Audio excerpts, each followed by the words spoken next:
Rufus Sewell, welcome to An Actor Despairs, brother. How are you doing, man? I'm doing great. It's lovely to be here. Nice to be talking to you. I'm out here on my veranda hiding from my 7-year-old. And I'm out here in Williamsburg, Brooklyn, in my little pseudo desk area. Nice. Yeah, Set of images there. yeah. I got a little Bukowski, a little Buddy Holly, Bukowski, Buddy Holly. Yeah, How cool. yeah. It's a weird smoking aesthetic. What's his epitaph? It just says, "Don't try." Right? Yeah, go all the way or something. Yeah, but brother, man, I say this from the bottom of my heart, and I don't say this very often. Man, you completely changed my life without even knowing me. I wanted to be an actor very young, and I discovered your work quite young. Obviously, Knight's Tale was it, and I loved your energy, and you're one of the greatest actors in the world, and I really followed you. And I'm liking this very much so far, by the way. Yeah. Well, there was a moment in my life, and this is how I'll tell you, this podcast and in my quote acting career or whatever is becoming of it would not exist without you. Is I had to make a heavy decision, as a lot of actors in America have to make, about when I was going to college to study acting, whether to go to LA or to go to New York. And I was up for John Adams. I almost had a scene with you in that. And really? What would it have been? Yeah, this is my Richmond, Virginia CrossFit shirt. Awesome. But man. I've got stories to tell you about that job. Oh, we'll have to talk about that. But I came to see you in Rock and Roll with Brian Cox, and I sat pretty close. I got really lucky, lotto seats, and that performance changed my life. Watching you on the stage, I was like, in New York? I didn't get to see the London one, the New York one. And I was like, if I could do 1/100th of what Rufus did in this, that would be sufficient for me. So, man, it would not. The answer to that is to get those roles, because I haven't been able to do that in other stuff. It's because it's having the opportunity, isn't it? Yeah. I guess a lot of this is that, but work begets work, and sometimes you have the control over what you do, and sometimes we're just trying to. Interestingly enough, you say work begets work. I was unemployed for the longest I'd ever been after that particular job, right? Really? This is not a kind of complaint. Well, everything I say is a bit of a complaint. There's a complaint sewn through everything I say. I like to think subtle sometimes. But I didn't work for a very long time. And in my experience, whenever I've done something that kind of could be perceived as changing the game for me, the only immediate recognizable manifestation of that is silence. Like after a bomb goes off, wow, nothing. And I didn't work for a very, very long time. And that's why I've tried to get out of the loop of work does beget work, but not on your schedule. Yeah. Because I didn't really get anything, obviously, from rock and roll until last year and this year.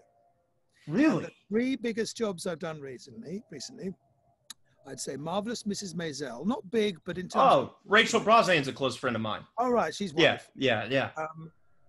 That, Judy, and The Father, which I've just done, these 3 jobs came from me doing rock and roll. No way. So if you just keep on putting it out there... What are the odds that I bring that up? That's so serendipitous. Yeah, well, don't worry, I would have. No, because it's very much what's going on with me at the moment. Is just this realization that, yes, the only problem that we have in terms of driving ourselves crazy is expecting results at the time when we imagine they would happen, in the way that we imagine, because things do come from what we do. It's just much more chaotic and messy than we'd like it to be most of the time. Yeah, it's hard to make sense of the chaos, and that's the one thing that I've kind of thrown myself at the mercy of. Well, to quote Bukowski, don't try. Yeah. I got a Bukowski tattoo right here. Oh man, it's interesting, because one of the reoccurring themes on this podcast is the separation between good acting and great acting. And good actors are people that have a personality that is affable and they can make a living doing that. And great actors elevate a character, and no other actor or actress in the world could play it in the way they do. And in every role I've seen you in, the nuances, the choices, the specificity, what you bring is so outstanding. You're one of the finest actors I've ever seen. And watching you work, brother, it's a masterclass. You know, it really is. And This is so, it's unbelievably nice of you to say that. I mean every word of it. Well, but I think that the fact that, you know, every once in a while I'll get a role where I really get a chance to do what I feel I can do. Yeah. Rock and Roll was an example of that. Yeah. Marvelous Mrs. Maisel, small though the part was an example of that. They come along for me every few years, and it's not often that we get the chance to show what we have. No, you get typecast. You know, I'm sure you dealt with that. Like, for me, one of the challenges most of the time is trying to fashion what is available to me into something that I can put something into. Totally. Because I have to live in the real world. I mean, people often say, oh, why don't you do this job? Why don't you do that? You can only really work with what comes your way. But you saw one of the things that was at the time a full expression of me, which some people never, ever, ever, ever get the chance.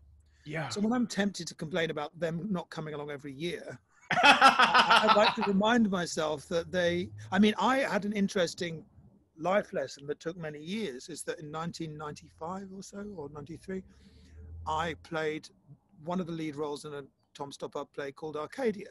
Mm-hmm. Right? It wasn't written for me, but, you know, I got the role. I was pretty inexperienced at the time.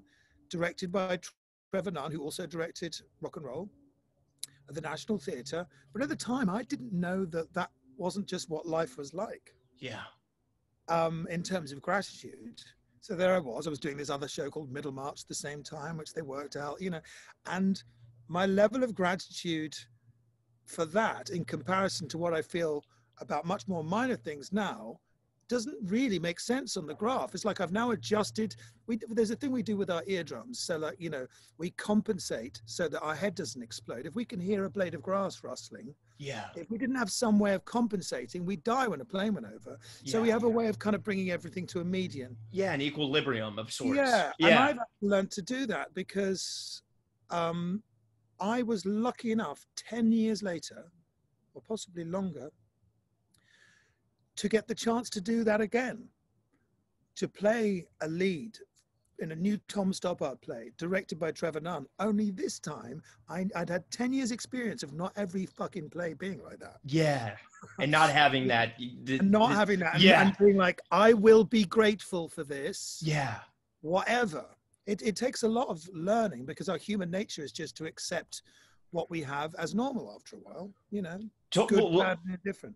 Well, speaking of human nature, if you don't mind, let's start at the beginning. You grew up in the UK and your parents were artists. Your father was, correct? Yeah, I mean, my parents were artistic. My dad was an artist. He was also an animator. You know, he came from Australia in the early 1950s. He was much older than my mum. And I was talking about this yesterday, actually. He died when I was quite young. There was quite a lot of mystery. I mean, I remember it very clearly, but there was mystery about his, you know, pre-England years, to us at least. I found out more because I have a half-sister and his mum recently died and left us a trove of photos and stuff, that he spent his childhood wasting away in hospital with a bone disease, missed his education and became very, like, scrawny. Came out, taught himself to read and write and became a bodybuilder and a wrestler. No way. And then he came over, and I hadn't seen any evidence of this until recently. These photographs of this Australian beach He-Man and entering all these body beautiful competitions. Then he became an artist, and then he came to England in the 50s, and then he found his way into Soho, into that kind of jazz heat bongo beat milieu in the 50s. And ended up in the animation business, and then in the 60s he met my mum. So he was involved with the Beatles' Yellow Submarine. He did the Lucy and Sky of Diamonds sequence of that. He was never had a lot of money. Things slipped through his fingers. He had a studio in Wardour Mews in Soho, where we would spend our weekends after him and my mum split up. But our life was divided between a cottage in Wales where there was no electricity, which they bought for £300 in 1969. Oh my God. Very much like Withnail and I. And it had no electricity and no water. And we would go there when we could and kind of go wild. And then I spent the rest of my time between kind of suburban Twickenham and then bohemian Soho. And my dad. So a kind of mixture of all of those things. We were quite poor, but in my way I was very privileged just because I had this kind of rich life. Yeah, the culture and the amalgamation of it all, I can only imagine. So, I mean, I like to think it's made me an imposter everywhere. That's so interesting. Not so much feeling like I belong, but you know, I'm lucky to be. I'm not quite deserving of being in any of those, you know. And I think that's a great passport as an actor. I'm an imposter, and everyone's a fucking imposter. Yeah, I think we have to be, and that's how the better imposter you are, the better you can be at this sometimes. Well, I think it's more a matter of just admitting that everyone's renting. You know. We're all full of shit. It's just a matter of how far back the delusion goes, you know, whether you believe it wholeheartedly or not. And my mum is artistic, plays jazz piano. She's still around. And she ended up, you know, raising us on her own after my dad died. But even before then, we were very poor. But, you know, she was very inventive in the kind of jobs that she had. She worked in bars. She became a social worker. Wow. She always said that her training in working with disturbed children was me and my friends. A bit of a self-own from her mother. It was only a joke. And, you know, she had all these kind of things that she would do to make ends meet. And we grew up, you know, really quite poor, but at the same time, quite artistic. Were you aware of that when you were growing up, that you were, you know, you were a bit below the line of poverty, or did you not? Well, very much, but it was kind of mixed up for me because I was very well spoken. Yeah. And we had a piano. I mean, it was a dodgy old piano, which I'd scraped Rufus on with a fork, much to my mother's evident displeasure. Oh, I was a child. I scraped boobs on my table and got in big trouble. You win. So, yeah, and we had, you know, my mum, you know, was a very inventive cook. So, you know, so we had quite a bohemian, but very poor. I was on, you know, my mum was on benefits. Yeah. Widow's pension. I had free school meals. We were, you know, we were poor, but at the same time, I didn't come across that way because of the way I spoke. So when I was at school, I think a lot of people regarded me as quite posh. Totally. Even though the people who regarded me as posh were generally much more wealthy than I was. So it was kind of odd feeling of being, you know, it was in two worlds. Signals, yeah, exactly. Yeah, and that's so amazing. Terrible as a child, but useful as an actor, probably. Yeah, because you were kind of like a Clark Kent of sorts when you went to school. Yeah, but the wrong way around. Yeah, touche. So then talk to me, being in the Soho, you know, when it was, before it was really kind of not destroyed, but taken over by capitalism, you know, when it was really... Yeah, well, it was a really extraordinary, the 60s Soho of Francis Bacon and, you know, Dylan Thomas used to drink in the French House, which is a pub, very famous artists pub in Soho that they only serve half pints in. And me and my brother would be outside. Very much part of my childhood was the Soho kind of vibe, which was very, I don't know if you're familiar with the TV writing of Dennis Potter, but it's like a very, you know, the old whores would be hanging out the windows and the slabs of, like similar to that era of New York, but not dangerous in the same way. Okay. But definitely seedy. And it was the epicenter of the film world and the prostitution world and the, you know, all of that, the kind of, that's where my dad's studio was, because that's where we would spend our weekends. It's very exciting. We'd go out quite late at night sometimes. Oh, I'm sure. So that was our weekend world, and we'd stay up all night watching Hammer Horrors with him on cushions in front of his telly, eating terrible food, and then we go back to more or less suburban, you know, London with my mum. And were you seeing things in the West End? Like what activated the theater interest for you? Was there a moment? No, I don't think so. For me, it wasn't so much theater. For me, the thing that activated me at first, I mean, though I did love the life around there, and my dad's attitude towards people. I remember, I have strong memories of having to wait around in the street for half an hour while my dad sat on the ground and talked about life with his old homeless guy. And it was really irritating at the time when I was a kid, but it was a good example, you know, to be set just in terms of not judging people from their exteriors. And at the advent of punk rock, 100 Club on the best. Street, when I was there for all of that, like early 70s, you know. But for me, the thing that got me interested was film, TV. Wow. It was watching Charles Lawton and Anthony Hopkins and, you know, these things that had an effect on me when I was very, very young. I remember loving Charles Laughton when I was a kid, and Peter Ustinov, and loving Anthony Hopkins. Yeah. And I recently worked with Anthony Hopkins, which was wonderful. And my brother said, do you remember that when we were very, very young, we saw that film Magic, and you were very struck by it? And I'd forgotten that when I was very, very young, I think it might have been one of the first times I'd ever seen what I thought acting was. Yeah. Being really profoundly struck by it. And with Hopkins, it was a kind of spatial, with a T, kind of distance between the front of him and behind the eyes. Yeah. That there was an interior universe there that was moving one way, and it was kind of reflected in shadows. Totally. He wasn't showing, you know. You know, and you wouldn't say that about Charles Laughton. I loved him too, and Peter Ustinov. But there are all kinds of actors that I loved, but they were all kind of transformative actors. Yeah, same. That's everything I attach to. And I'm curious then, how did you assimilate yourself into the scene? Did you start doing theater classes, or what were your steps? I did theater at school. I did theater at school, and I had an experience when I was very young, formative in the worst way. Oh, you got to tell me. Yeah. There's nothing wrong, I don't think, but then I would say this, with wanting to do drama to start off with because you're a show-off. Yeah, I mean, totally.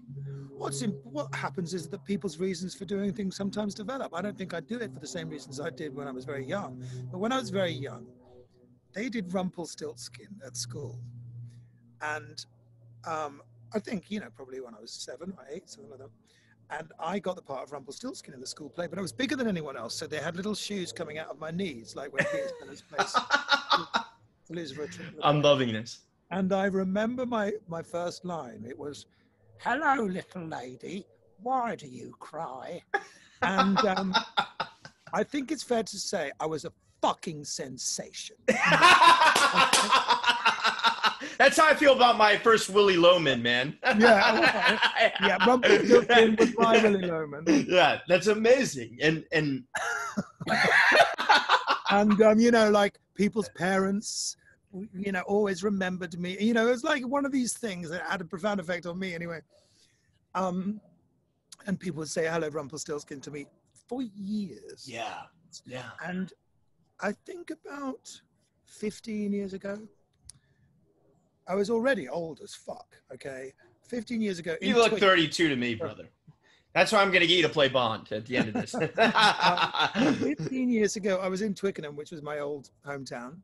Yeah. And I didn't have my bank cards, but I needed some money from my bank. So I went into the Lloyd's Bank and asked if I could speak to one of the actual humans there. And I sat and I said, "Listen, I don't have any proof, but I really like some money." And she said, "All right, Mr. Rumpelstiltskin, I'll see what I can do." No way!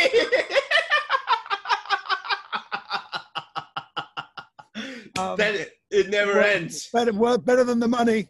Yeah, so God. So yeah, that was my first experience. And I just very quickly, I felt at school that I was very indisciplined and messed up. You know, my dad died young and we went through all this stuff. And I think in many ways it kind of messed me up and I, you know, acted out. And I was very indisciplined, I think, and had a problem with lateness that I came to address later on what that was about. But at the time, I found that I could be disciplined. I could have discipline about this thing. I could get up in the morning for it. Do you feel like the punk rock kind of established some anti-establishment in you, or do you think it was just more reactionary of just the chaos of your childhood? I think it's a little bit of both. Yeah, because I've still got a little bit of that, and I like it. Yeah, me too. As long as it's not cutting off your nose to spite your face. I mean, that for me, it transpired that actually it was quite a good way of avoiding failure by not giving 100%. Because if you didn't give 100% and it fucked up, you could say, "Well, I didn't fail because I didn't really try." And you can do that unconsciously. Yeah. But anyway, getting ahead of myself a bit. When I was at school, I was doing plays and things, and I ended up kind of pulling out of it at school because it was not my kind of thing. It was like, are we talking grammar or drama school? well, no, pre-drama school. Pre-drama school, okay. Yeah, I mean, comprehensive school when I was like in my early teens. And, you know, I actually ended up stopping because at school, it was a kind of popularity competition. They wanted like the most popular kind of clean-cut kids. They weren't really interested in it wasn't the kind of thing that I wanted to do. Yeah. I didn't want to do little musicals, you know. Or Me either. Yeah. And, so I ended up joining a drama group called Youth Action Theatre, YAT, outside, which is run by this wonderful man called Eric Yardley. And I went there, and also there were lots of girls there. There was a girl there that I really liked, and I ended up going out with a girl and being with her for years, actually. But they did really ambitious stuff, and they're still going now, you know. Wow. Eric died a few years ago, but he's handed it on. So Youth Action Theatre is still going. And so that's when I was a teenager, when I became more involved in that. And then I was doing what we call sixth form college, which is just between school, which you finish at 16 if you're in London, and when you go to university, possibly about 18, 2 years where you do a course called FEDAS, Film, English, Drama and Art. Really great little course. Oh, amazing. And this woman, Tina Hurley, because I decided I might want to audition for drama school, and then I found out that you needed to pay for it. Yeah. And I was poor. My mum didn't have any money. I didn't. Yeah, it's like 150 pounds, right? To well, at the time it was like 30 or whatever. But times, if you wanted to audition for 4 or 5, I didn't have a mum I could say, by the way, can I have? She didn't have money, you know. So my teacher lent me the money. Wow. She lent me the money to audition, and I got into a couple of them. I had a couple of bad. Do you remember the other one? Because you went to Central, right? Yeah, I went to Central. I got into East 15, which I was very into the idea of method schools, because that was the thing that I was reading up on Stanislavski, and I did Strasbourg at NYU. Yeah, exactly. Yeah. There's not such, But Central's like the Yale of the UK.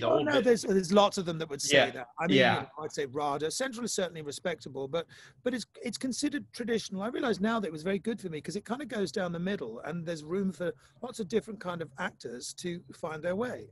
Whereas when I was there, I discovered about the Drama Center, which is really hardcore method and, you know, wonderful, quite intense. And if you'd asked me then, if I could have changed, I probably would have. But looking back now, I think it was good because they weren't really teaching us method, but on the side, if you wanted to work on that, if that was your interest, they weren't going to stop you. So you could cultivate your own curriculum. Yeah, exactly. Yeah. I've grown up to realize, I mean, you know, since I've been in the business, my opinion is that there is no right way and no wrong way. And you can only really see someone's, technique or someone's system if their work is mediocre. All bad actors look the same, whether they're method bad or, you know, they might manifest as different. All really, really good actors are similarly really, really good. You can only see the training with the middle ones. You know? That's fascinating that you say that. Whatever the training is, then something's going fucking wrong as far as I know. If it's a case of you can see the projection or you can see the kind of all of this, it's a load of wank. You know, and I've worked with all kinds of different actors, and the only difference you feel is whether they're engaged or not. The rest is none of your business, I think. Yeah, totally. And do you think, you know, when you got there, going back to like how you kind of dissipated from whatever the equivalent of high school was, that this Central speech and being able to have a curriculum that you were interested in and doing something that actually, I'd had a problem of being a truant for years. Oh, me too. We should have met years ago. I was a bit of a reprobate, but a bit of a truant too. I mean, again, for probably quite complex reasons. And when I got to Central, and I still had all the old habits. It took me a while. I ended up getting a bit of a scare, you know, that they gave me a bit of a talking to, because I was like, I think what it was, in the same way that I said, I actually discovered that I had a bit of a fear of rehearsal when I was at Central, because I'd had a couple of experiences before of auditioning or reading something for the first time and something happening. The first time I ever did it. Totally. and then having a fear that that would never come back.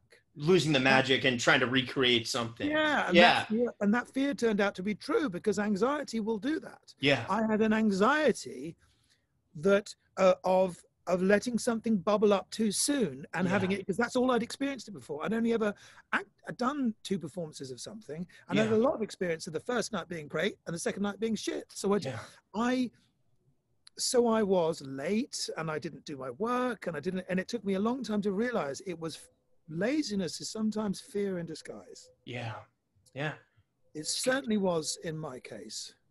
Well, laziness in my case is fear in disguise, and a little bit of laziness as well. Yeah, touche. Mine was alcoholism and drug addiction, but that's it. Well, I had to go at that too. Yeah. 4 years. Yeah, exactly. I mean, that's another manifestation of it as well. You know, because it's about fear of avoiding the actual thing. And getting out of here and experiencing, you know. Exactly. Worrying about the shit you've got no control of. Yeah. Good. Wanting to control more of the things we can't control. And so talk to me, when you got that talking to, was there a moment in Rufus's mind where it was like, I'm gonna fuck this up, it's time to get it together? Or were you still, it did? Yes. I mean, it took, you know, if you were doing a movie, it would be an overnight thing. In real life, it's always a little bit more messy than that. But yes, you know, because I don't know. I think that led me to nearly throw it away, you know, and it took me a long time. It took me longer than with a lot of people to really land in myself. To tell you the truth, I think it's taken me into my 40s to really land in myself, because when I left drama school, I think a lot of it with me was I was kind of a round child. I was not an attractive child. I should have been pleased about this, looked a bit like a cross, someone once said, between Charles Lawton and Peter Ustinov. My heroes. Wrong heroes. Yeah. You could have edged further towards David Bowie or with a little bit of Elvis. But well, that's so interesting, because I always know you as this dashing, handsome devil, you know, like, what did you grow into your own later? You felt like all this. I definitely did. But again, I think that, you know, when I was a child, definitely when I was an early teenager, I was kind of round and pop-eyed and kind of, you know, I dyed my hair orange. You know, I wasn't a guy that girls were into, you know, and I had made my peace with that. I had personality, you know? And you were humbled, it sounds like. Yeah, well, you know, not for want of trying.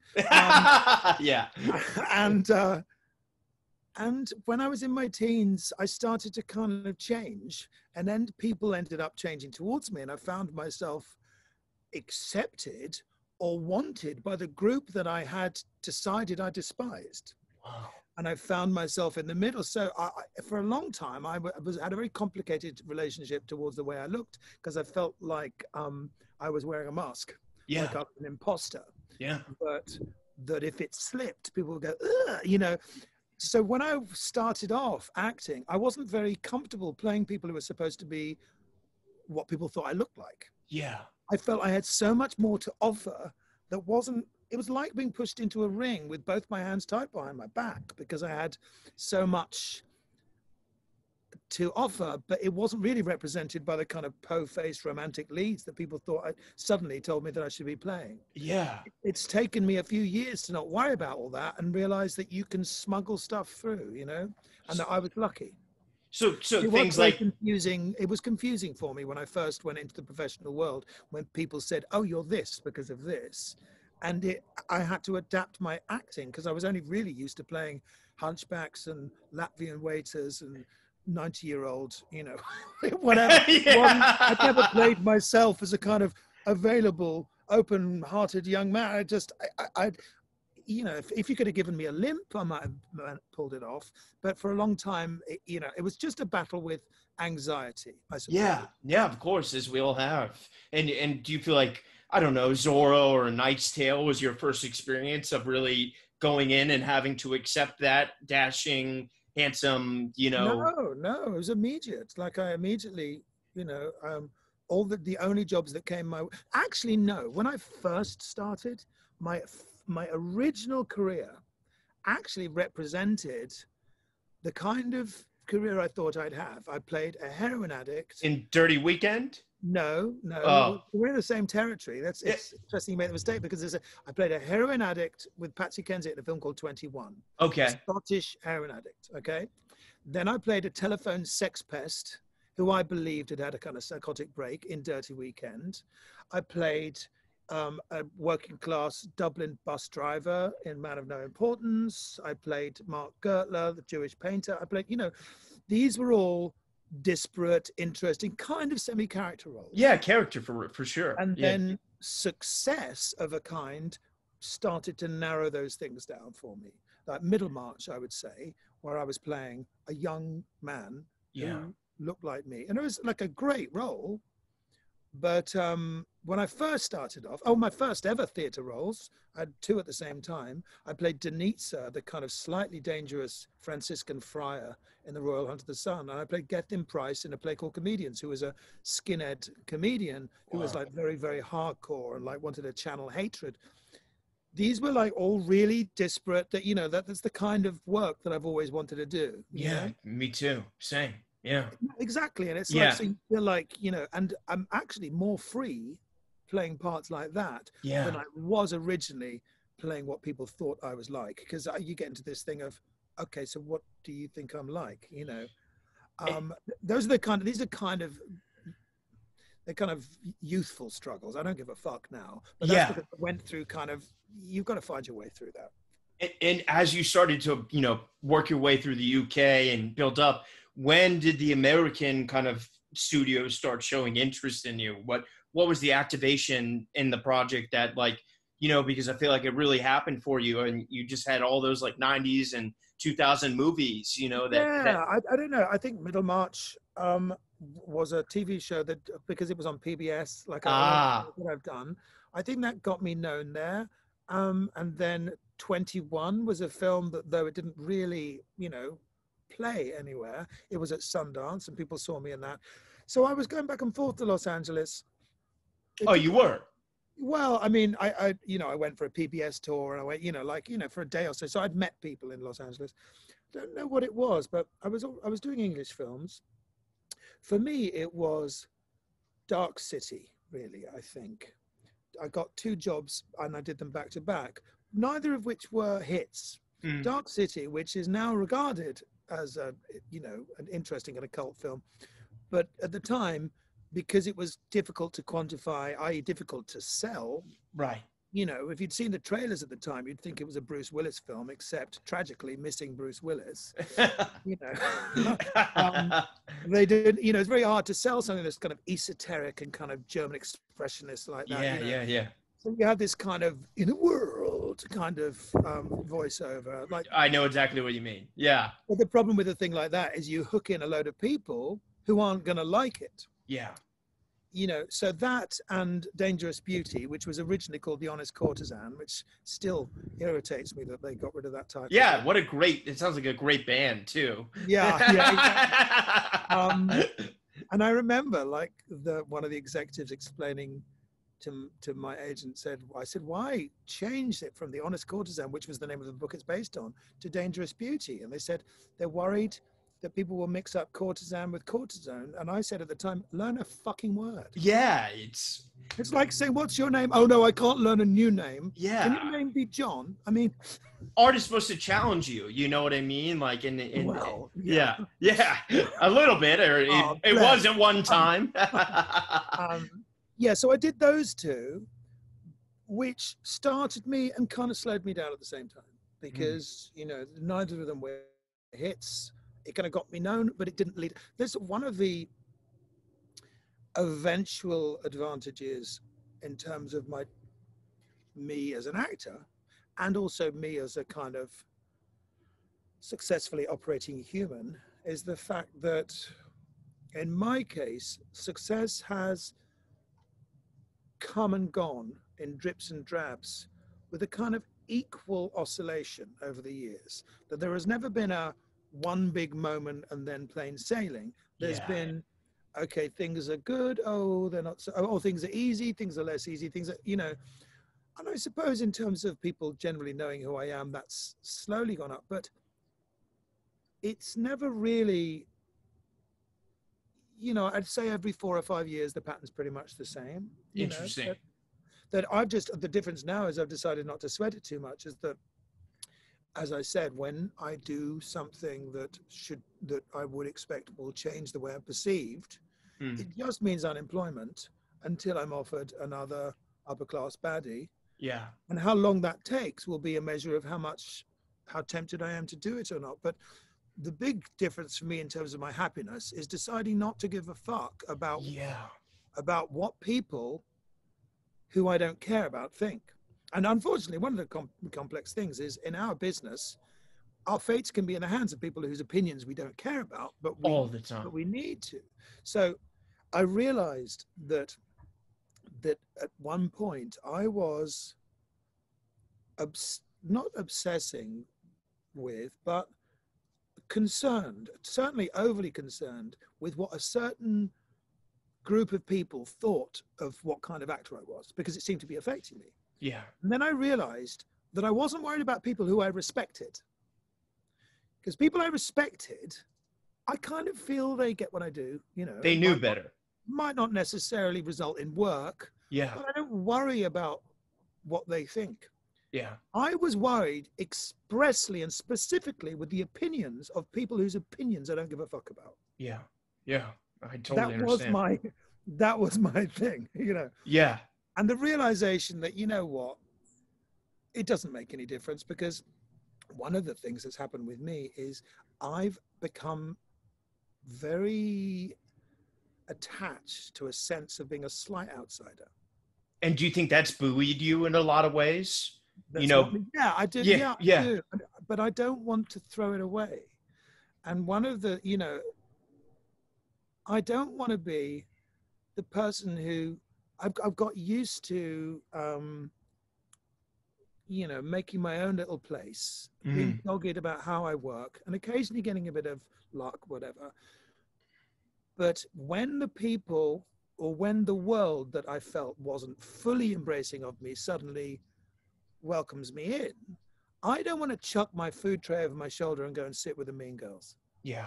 I think fuck them. Yeah, fuck them. I totally agree. I just mean I don't want to throw away what I've gained. And what I've gained, sense of proportion, that I've done work that I really believe in that has not been so recognized. Yeah. And I've done work that I know wasn't of great worth, but I knew that people would think it was great. Yeah. And sometimes I may feel like underpraised, but sometimes I feel overpraised. Yeah. So I think actually, if you pull the camera back far enough, I think it's about right, as long as I don't obsess with the details. Fascinating. So what I'm concerned with is, as now that I seem to be getting the kind of jobs, getting kind of interest in the world that I wanted to be in, not to throw away the lessons that I learned in a little bit of isolation.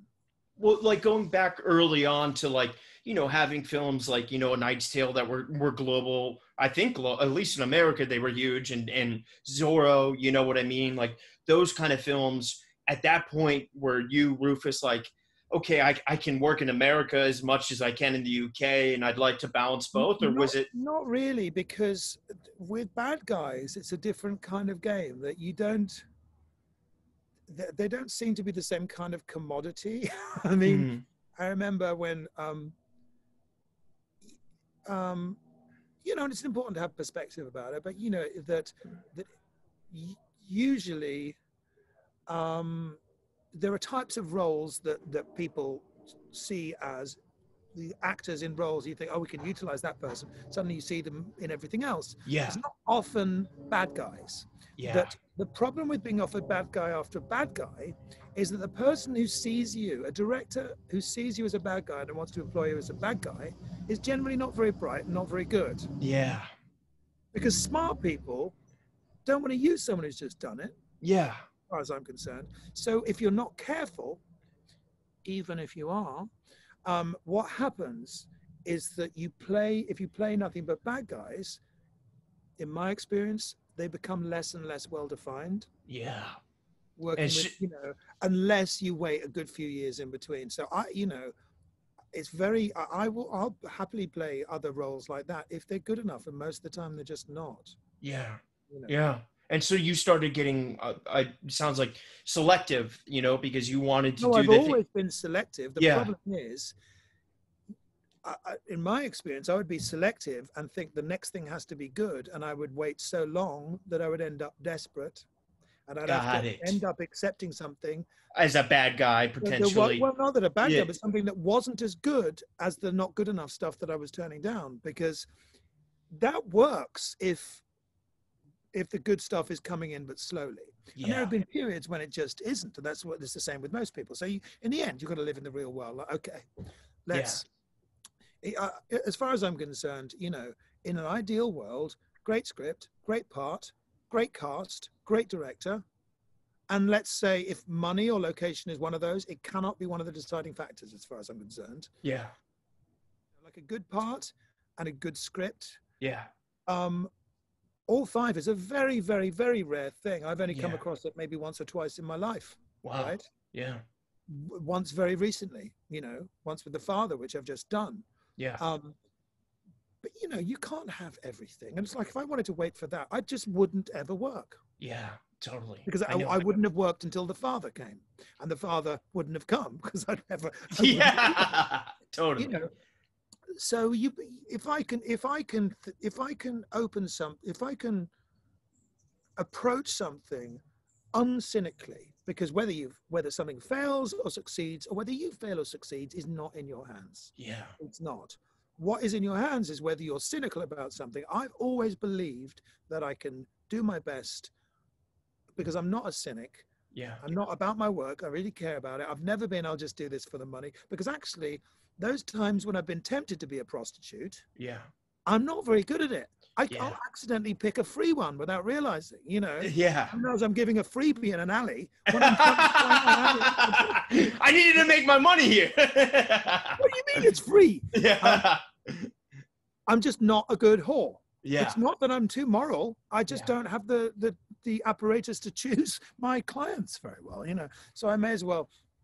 But so then when 10 years went by and this Tom Stoppard play came back and you did it in London, was that just an amazing moment in your life to have it creatively, was that the right director, right script, right moment, right theater? Was that? Well, it definitely was. It definitely was. And, I would like to go into this in detail in interviews, but I've recently stopped drinking. I think it was my first kind of. I'm 4 years sober. So yeah.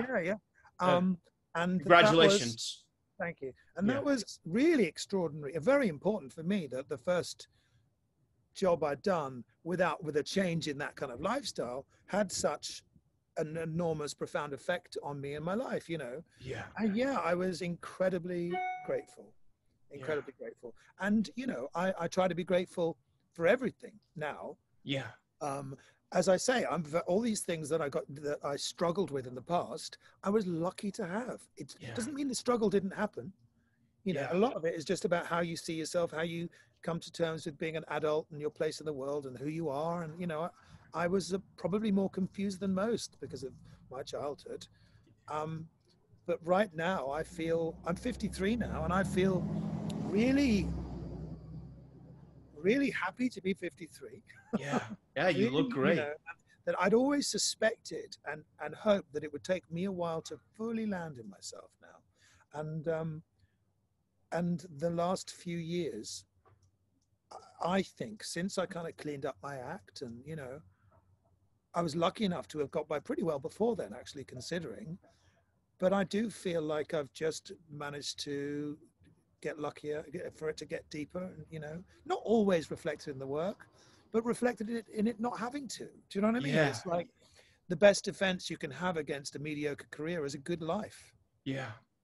So I don't need to prove anything to anyone, because in the end, when you're trying to prove things to someone else, you're really just trying to prove them to yourself. If you can sort that out with yourself, so you're not using the world as a mirror,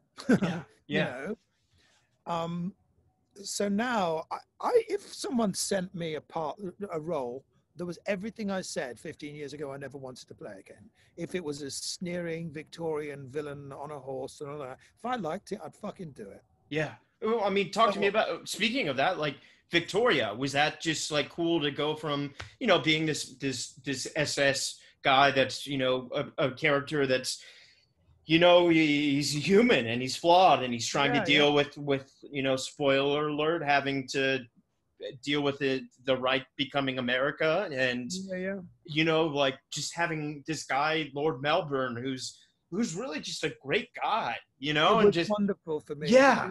But for thank God for Daisy Goodwin, who saw that in me, because people say, "Oh, you're good at playing villains." Well, I know, very flattering, but I think it's because those are the parts that I get. I saw how big your heart was in that role, and it warmed me. And every time you and Jenna had scenes, I was like, I want to Lord Melbourne. Wonderful to work with, but actually, I don't think that's any further. People saying I'm stretching myself. I'm not stretching myself. I stretch myself just as much when I play anything. For always a stretch. To try to get something new out of playing a part that could seem similar to stuff you've done before. But for me, it felt like I was finally allowed to be in my comfort zone again. Yeah. Just like when I'm doing comedy, I'm in my comfort zone. The rest is me trying out stuff, but that stuff's easy for me. Yeah, and it feels funny that it's. I suppose it's been good for my acting. The fact that what people have considered to be my typecast is something that doesn't come easily to me. Yeah. But the other stuff does.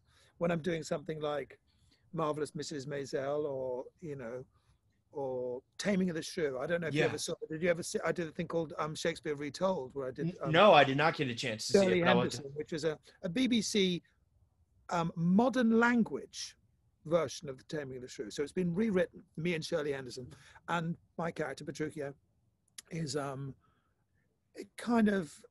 He likes to wear skirts and, and he's a bit of an alcoholic, and and she's a conservative politician, and it's a really, but that was like pretty madcap comedy. These are the times when I'm comfortable. The rest of the time, it's a little bit more like work. Yeah. So I've always considered that my secret weapon was the stuff that I never get a chance to do is my strong point. So hopefully, I'm still hoping as I get older, I'll get more chance to do that. You will. I mean, man, Victoria blew me away. I just love seeing you in that. And I wanted more and more. And, I know they couldn't end up together because of history dictated Albert, but, Brockett Hall, had to take you for the win. But no, I loved playing it. But at the same time, they were trying to make an effort very flatteringly to kind of keep me around and bring me back. And I was very resistant to that. The whole point for me of doing it was that character had a brief life. Yeah. And he died young, correct? Yes, but I don't mean that. But the story had a brief life. It had agency and power and vim to it, only because of that brief crossover of him at that age and her in that age.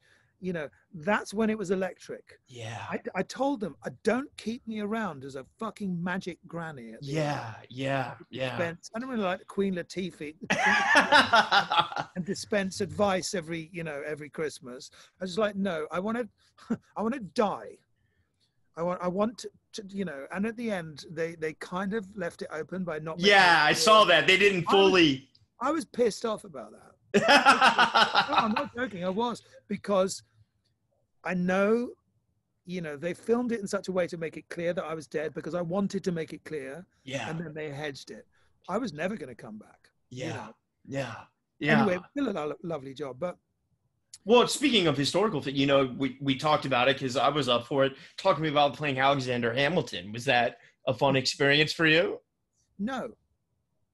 Interesting. Talk to me about that. Well, no, it was fun because I was working with amazing actors. Yeah. But no, I got that script and I said, I don't like this version of Alexander Hamilton. So I'm not that interested, because he'd been relegated to a kind of conniving villain, Yeah. Really one-dimensional, I thought. Especially once I'd read, I think, Ron Cherno's book about him. It was like such a fascinating character. Yeah. And they said, no, you misunderstand. It's going to have a major rewrite. And it's going to, all the things you're talking about are going to be there. And I went, really? Yep. And I said, well, wow, okay. In that case, yes. And I waited 6 months for the major rewrite, even until I was in Richmond, Virginia, 2 days before filming, saying, when's it coming in? Yeah. And I was bullshitted. And on the night before, the rewrite came in and they just cut it by half. So nothing wrong with the role. Yeah. But for me, it's like when Alexander Hamilton became such a phenomenon, people say, oh, you're the other one. I always like to say, I'm the shit one. Not the Lin-Manuel, but no, I mean, actually, it was a nice ride. Wonderful to be in that. Yeah. Wonderful to work with that company. But how did you like Richmond, at least? That's where I grew up. Oh, I loved it. I really loved being there. I loved all that. But I did feel like I'd been slightly hoodwinked into playing. Because I didn't, especially at the time, I really didn't want to be playing what was effectively not one note, but in terms of that, how multi-layered and multifaceted all the characters were, he was a device. Yeah. So I was reassured out of that, and that fucking pisses me off. So when I think of that, I just yeah.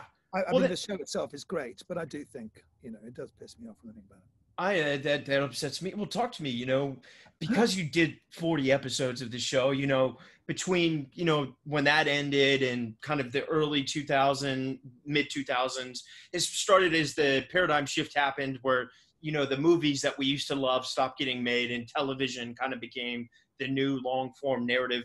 And it just started being spectacle-driven Marvel movies and intellectual property. What would, for you during those years, were you trying to stay away from those kind of things and focus on the good? I wasn't trying to stay away from those kind of things. I couldn't get anywhere near them. I'll join you in sneering about them, but if they were, no. Yeah. What I mean when people say, oh, you should be in those Harry Potters, like, oh, should I? I'll have a word with them. Yeah, I'll call JK right now. Like I had certainly, you think I'd refuse to do things like that, but do Abraham Lincoln Vampire Hunt? Oh my God, I love you, dude. So no, I'd leap at something like that. Of course I would, because that doesn't have to be everything you do, but it would seem to make things easier for you. And anyway, I think they're fun, but they're not, they're not the same as other things. For me, it's just so happened the thing that did come my way was Man in the High Castle. And was there trepidation being that, and it could be perceived as a villain, even though it's a three-dimensional. Yeah. I was offered 2 jobs at the same time. One was the leader of the Jews in killing Jesus, Caiaphas, who in that story was the bad guy. Yeah. The other one, and they were both scot-free, Ridley Scott's company. One bad guy who was the leader of the Jews, and one bad guy who was the leader of the Nazis. And I thought, I had a long think about it, because, things come through and I just think, oh, really? And yet all of the things I could play, my instinct was, okay. And I had a long think about it, and I talked with someone whose opinion I value very much, and decided that I would do both, because there's something really so funny. And so, I love this. I'm getting on a plane, having finished the pilot, to go and play Caiaphas, the leader of the Jews, which is what I did 2 days later. But I decided to take the role of John Smith and to try to fashion it into the embodiment of what my struggle is. Yeah. To show in a meta way inside that belies that trapped inside a bad guy is a potential good guy, and as is the case vice versa. And the struggle of those 4 years with all the changing writers and changing showrunners was to push the character into being something else, which I succeeded up until the end in doing when they won.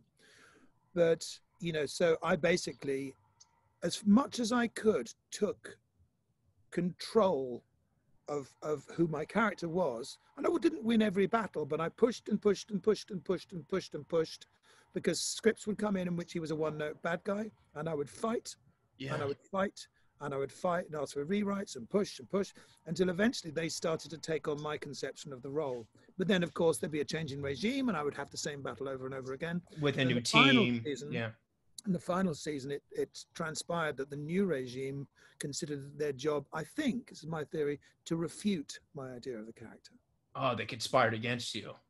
Well, I don't even know if it was as Machiavellian as that, but I just think that when you have people who don't agree that all people are grey, and so that's why in the end it feels like I kind of lost the battle in the end. Yeah.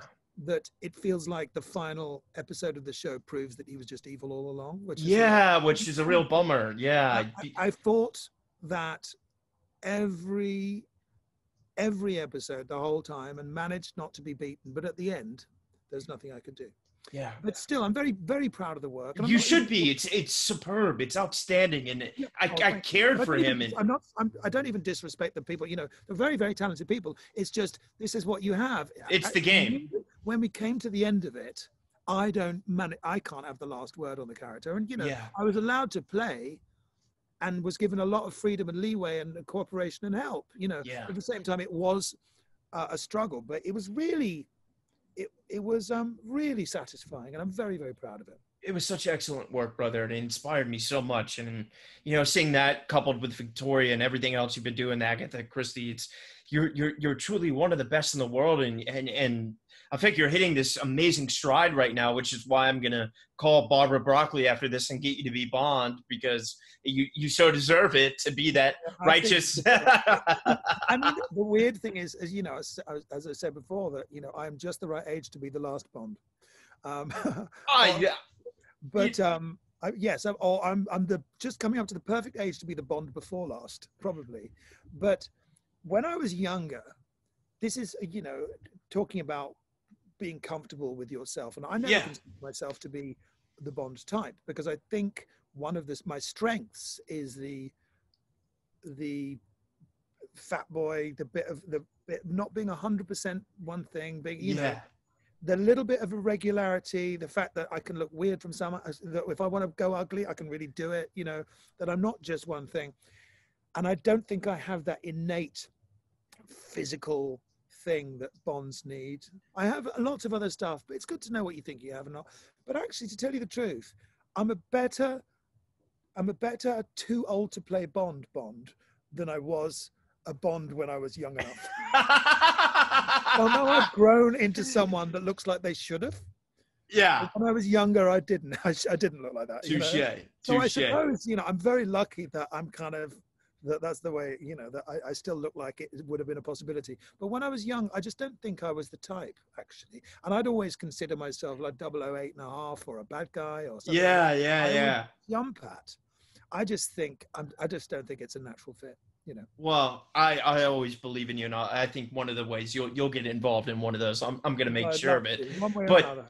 I'm not saying Bond or nothing. No Bond. But let's talk about other things. Talk to me. The beauty of being in the U.S. and in the UK. I love that you're able to work in both. Is that something that's always been imperative to you to balance? I came here years ago. I told you after I did rock and roll, I didn't work for a long time. I ended up doing a Jerry Bruckheimer show. Which one was that? 11th Hour. Oh, I remember that one. I didn't even know what the word procedural meant, but I knew that they didn't. I do know that they didn't mention that fucking word when we met. And I very quickly realized, again, it was an example of working with really lovely people, and Marley Shelton, who I was working with, I adored, and the crew were fantastic. But I really learnt what I wasn't. That. Yeah. And I was broke, and people said to me, I think you'll find, even though you have trepidation, I think you'll find, even though the writing isn't, you're struggling with the writing, and that you'll get used to that level of recognition and that level of money, and you'll decide you want to keep it. And I was very gratified to discover that did not happen. That towards the end, the work was what it was, but I wanted to escape. And I thought, if I could have my debts back and be a free agent, I'd do it at a shop, because it just didn't suit me. I felt trapped. Who knows if my attitude might be different now if something like that came up. The world has changed, but at the time, it just wasn't a great role. It wasn't the writing. It wasn't satisfying enough. If it had been a better role for me, but it was basically pushing story. Yeah. And anyway, at the end, when I was on that job, I met someone. So at the end of it, I stayed because I was in a relationship. It wasn't for career. We've split up now, and I have a kid and I have a new girlfriend. But Beautiful. the great thing about having unpacked in Los Angeles, not consciously moving here, but just kind of ending up staying here, Yeah. it's that my work started to bubble up in England. Wow. In a way that it hadn't been when I was living in England. How ironic. So you're working there now more than you have. Yeah, I'm not sure if it's irony or just human nature that the absence creates a kind of thing. Yeah, yeah.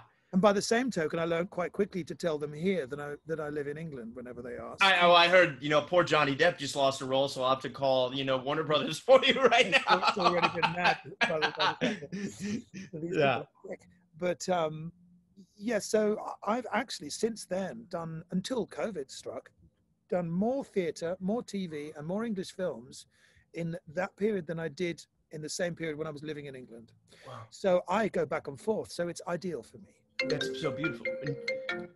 Okay, I just got another call, but yeah, I'll wrap it up here so you can. But do you any chance? I don't know when the world will get to do this again, but that we might see another Rufus Sewell Broadway outing. I would love it. As far as weirdly enough, the reading material I've been doing recently has just been reading about theatre.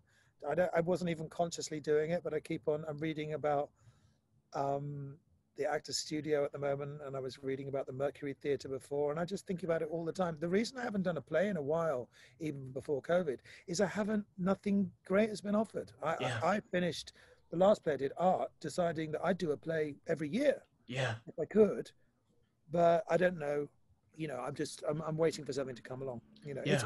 I need to read a play because it's logistically quite complicated. Yeah, of course. Yeah. Yeah. I need to read a play and it be, oh fuck, I'm doing this. Yeah. That's what needs to happen. We need to get with like Edna Walsh, do something weird and but those are the things. I'm not into commercial theatre. I want to do new. Me either. Yeah. Like small thing. It's like it needs to be really something. It needs to be really exciting. And I've done a number of ensembles. I'd like to do something a bit more than that. Yeah. Almost like a one-man show would be so cool. Yeah, exactly. Yeah. Well, my greatest asset is my availability. It's my agent. Well, I got two final questions for you, Rufus.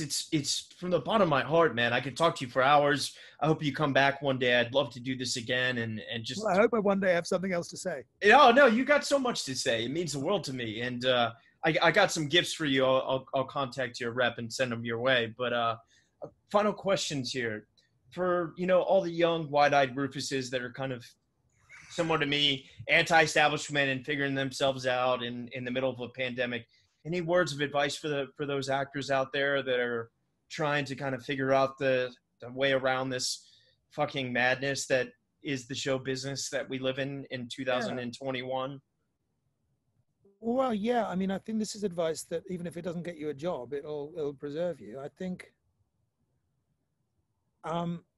you can't transform yourself into what you think people want you to be. You know? As an example, like for me, like discovering I'm just not a gifted prostitute. Those that are already prostitutes. That's got to be the title of your memoir. Make it courtesan. The unpaid whore. That everything about you, which is, I've said this before, but everything about you, which stops you being the stock castable cutout, is who you are. Yeah. And in the same way, the reason that people become blank when they fill in their wrinkles is because the wrinkles are the places in your face that show who you are, right? Yeah. The wrinkles are the little rivulets that time has built because that's where your emotions, the rivers that they run in. You block those, that's it. And I think it's the same with all of because it's so tempting, like, oh, I'm a bit this, I'm a bit that, I'm not enough this, I'm not enough that. Yes, that is true. And it might stop you getting roles early on when people just see you as a generic type. Totally. I mean, you can experiment with holding them back, but don't worry about trying to turn yourself into something else. It doesn't mean that you're certainly going to work, but you'll stay a bit more sane. And you'll be a better human for it. Yeah, better human, and a better human can mean a better actor. Usually. Yeah. And final question, it's a fucking weird time to be alive with this crazy fascist that we have that's hopefully going to be ousted. Oh. Murdered or something, please, at this point. That's my words, not yours. But just so tired of the fucking thing. What that would do to the followers, Yeah, God. Oh, God. Speaking of man in the high castle. I just said a long, healthy life in prison. Yeah, exactly. Rotting there. But what's keeping you inspired, brother? Small things, simple things. I mean, as the key to my later acquired happiness is mundanity, actually. Simple things. I used to think I was a lot more rock and roll than I was. It's similar with a lot of ex-drinkers. It's this idea. Yeah. Oh, yeah. I'm punk rock. It's like, yeah, sure. But actually, the reason I love theatre is I love going to the same place every day. Yeah. Touche. The office worker in me. Yeah.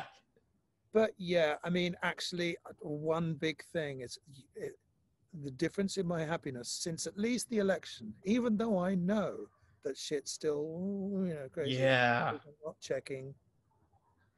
not checking all the time. Me too. And I think it's just a matter of keeping your head down and concentrating on the simple things, Yeah. And like your family and your friends and stuff. I mean, maybe stay away from the Trumpy uncles. Yeah. For a while. Yeah. Thankfully, we're not going to be doing Thanksgiving this year, so we'll not see those Trumpy uncles. Ideal. Tell them to go fuck themselves. But well, Rufus Sewell, I have so much love for you, brother. You truly changed my life, man, and you're one of the finest actors and finest gentlemen I've met in my life, and I appreciate your openness and your honesty and just you opening up and giving back about your journey. And I'd love to do this again someday, maybe over a cup of coffee and have some few more laughs, brother. Yeah, I'd love to, mate. Thank you. Very, very flattering. It's so nice of you to say. It's been nice. Yeah. All right. I got so much love for you, man. I hope you have a great day and enjoy the time with your family. All right? Bye-bye. All right. Bye-bye. I am thrilled to announce that An Actor Despairs is partnering with a wonderful CBD company called Kind Farms. Everyone out there has heard of CBD. I started taking it a few years ago when I first started getting sober and to help with my anxiety. Sadly, as one can do, I was overtraining in the gym, and a friend recommended a topical and a tincture to help with the pain. I tried it. It was okay. However, recently, I was introduced to a product that has really changed my life. Not only has it helped me with anxiety, but I am stronger than I have ever been. I'm able to carry out lifts my body used to prevent me from doing. Kind Farm products have single-handedly changed my life athletically and personally. They utilize 100% local licensed farmers, organic cultivation, and CO2 extraction for superior CBD. Kind Farms is turning CBD to a kind alternative to pharmaceuticals. Let's transform tobacco row into hemp row. If you want to get involved, please reach out. Together, we can make a difference. You can use my code RYAN10 for 10% off. You can find them on Instagram at Kind Farms Inc., all one word. That's KINDPHARMSINC, and their website is kindfarmsinc.com. Once again, my code for 10% off is RYAN10.